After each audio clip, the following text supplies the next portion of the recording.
Hi everybody and welcome to week 3. Like last week, the lectures will be broken up into several segments. This first segment is going to focus on cells and the cardiovascular system. So let's get started. The human body is made up of trillions of cells, and cells are the smallest units in which independent life can exist.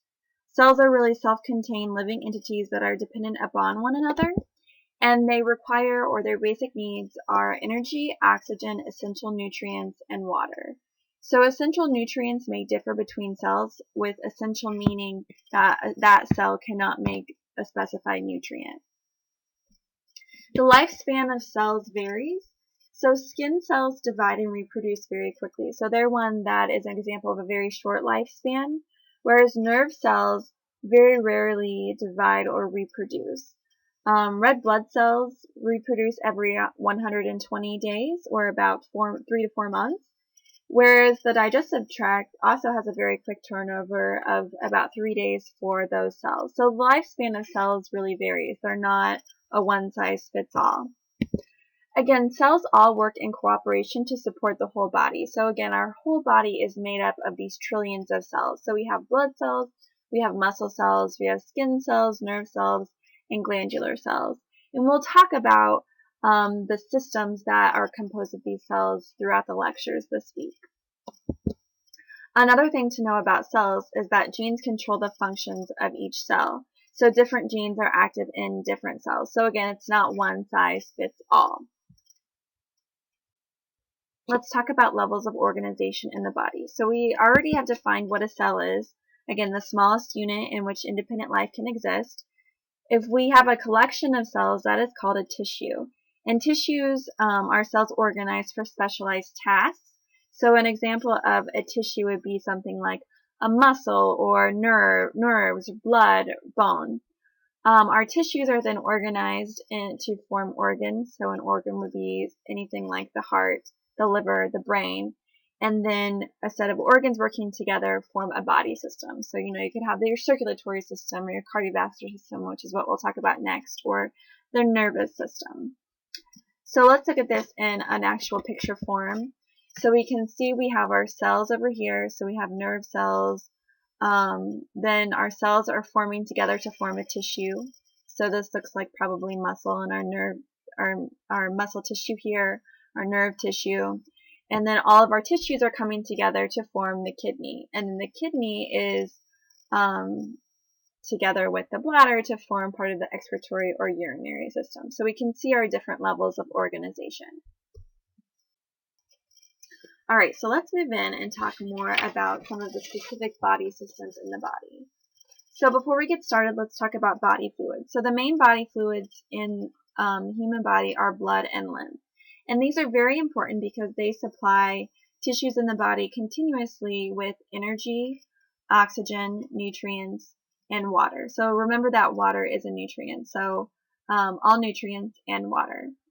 While these fluids are supplying tissues with those materials, they're also taking waste materials away from the cells. So waste materials being carbon dioxide. So you can think about this when you think about breathing. So oxygen comes in, and then we exhale carbon dioxide, which is getting rid of the waste. So you can think of that same similar concept. So blood is carried in our circulatory system, which is made up of arteries, veins, and capillaries, whereas lymph will be carried in the lymphatic system. So you should not have lymph in your arteries, veins, or capillaries. Let's talk more specifically about the cardiovascular system. So the main role or function of the cardiovascular system is to ensure that fluids circulate properly among all the organs. So really to keep blood flow, supply energy to all of these tissues and organs to keep everything going, keep us alive. I do want you to pay attention to this picture. So there's some other figures in your textbook that demonstrate the different fluids in your body, but I like this picture for simplification purposes. So we have our plasma, which is going to surround our red and white blood cells. It's really the cell-free part of blood and lymph. So plasma doesn't have anything in it. Then we have our extracellular fluid, so it's our extra or outside fluid that is surrounding cells, and its main role is to transport the materials both to and from cells. So we have this extracellular fluid out here that's going to take materials to and from these different cells. Our intracellular fluid is just like it sounds. It's inside, it's intra. And the fluid within the cell provides the medium for all cell reactions. And this intracellular fluid also helps the cell to maintain its shape. So that's why like these cells are round, because that intracellular fluid is helping it to maintain its shape.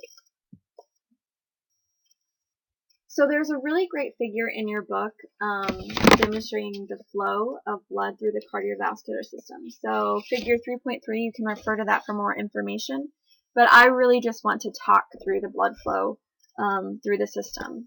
So all blood circulates through the lungs where it's picking up oxygen and then releasing carbon dioxide. So again, it's delivering the oxygen and then picking up the waste to remove it from the body. So pick up oxygen, release carbon dioxide.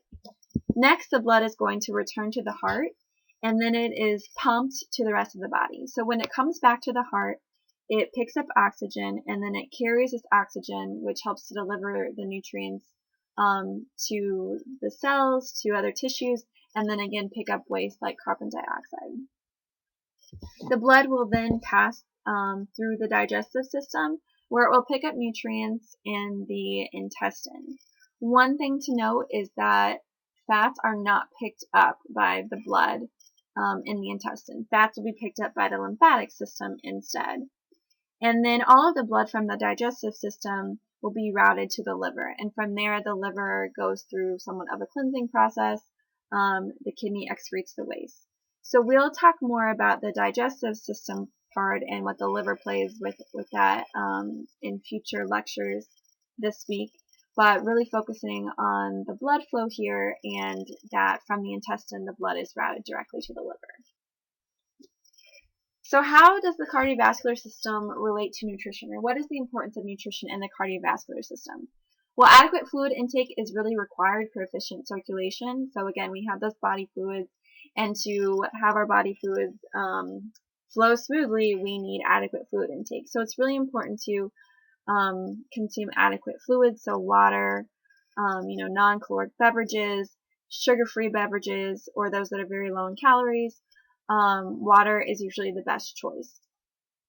So remember to replace the water that you lose through our normal processes of breathing, through urine, through exercise. So we always need to replace water. There are also many essential nutrients that are required for red blood cell formation. So red blood cells are really important because they basically help transport energy throughout the body. But they require certain nutrients for their formation. So iron is very important because iron is also providing us energy. B12, vitamin B12 is very important for red blood cell formation, and so is folate. So those are just some to keep in mind. Other nutrients or food components that may have an effect on the cardiovascular system. Saturated fat can have a negative effect because it can cause blood pressure, or cause plaque to build up in our arteries. It can cause increased triglyceride levels, increased LDL, or low density lipoprotein, or bad lipids.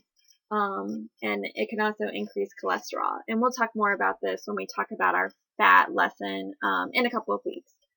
Sodium can also increase blood pressure, which can make our arteries very stiff.